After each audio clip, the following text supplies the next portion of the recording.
if we in fact were able to choose freely whatever human being we wanted to marry.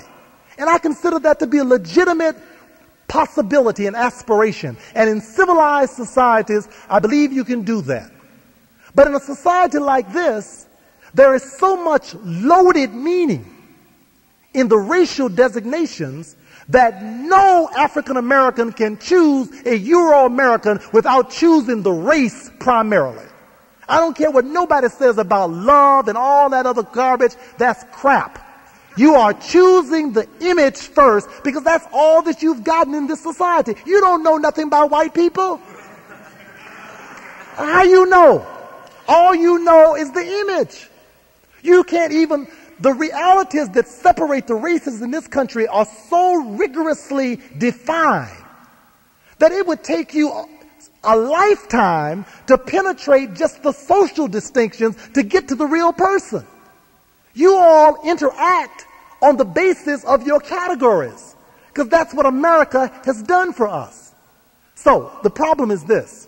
My concern, you see, the problem is we've already gotten real mixed up. Physically, biologically, genetically. In fact, it's hard to find anything that even looks too much like a purebred African anymore among African Americans.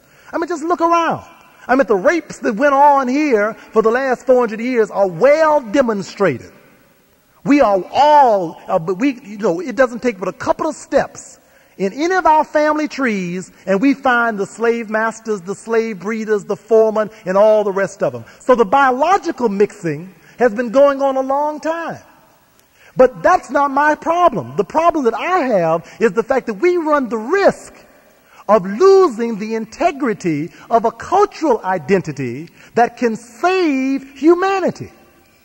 We have the cultural elements. We have the personal, historical, human sensitivity and experiences which can serve as a vehicle for bringing Americans back, bringing the world back to a human consciousness. And that's what I'm afraid that we are going to lose. So the complexion is not nearly a problem. Now, in terms of the local political situation, clearly, as I said a minute ago, that represents what I refer to as an alien self-disorder.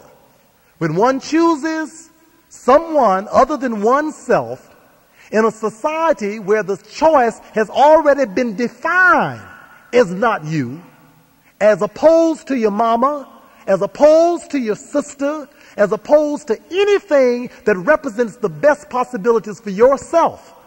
When you consciously choose that, that's a choice of self-rejection. And I see that as being, I've written an article about it. I call that a mental disorder among African Americans. That's a mental problem. That's a very serious mental problem.